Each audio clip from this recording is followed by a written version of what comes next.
Salam değerli izleyiciler. İndi bu saat hansı saatda akşamdan önce keçib, lap gecədir. Mən bu pişirdiklərimi indi qurtarmışam. Bu deyim ilə gecəniz xeyir. Bayrama yaxındır. Bayramdır da demək olar ki. Çərçənbələri yola vermişik. Bir dənəsi qalıb. Allah hər kəsə bol ruzi bərəkət yetirsin, can sağlığı versin. Mən də istədim neysə bu dəfə hələ ki qoğalla kətə pişirmişdim. Onu istedim sizinlə paylaşam.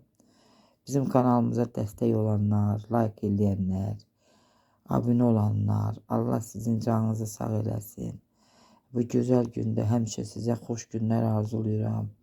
Can sağlığı, əlləriniz, qollarınız var olsun. Yaxşı ki varsınız. Allah sizə həmişə ucalarda eləsin. Bu da gece pişirdiyim qoğalımla kətəmdir. İstədim bunu video paylaşam sizinlə. Hər kəsin evinə, eşiyinə çoxlu, bol ruzi bərəkət yetirsin Allah. Göz haqqınızı da halal eləyin. Yenidən görüşmək ümidi ilə sağ olun, sağlıqla qalın.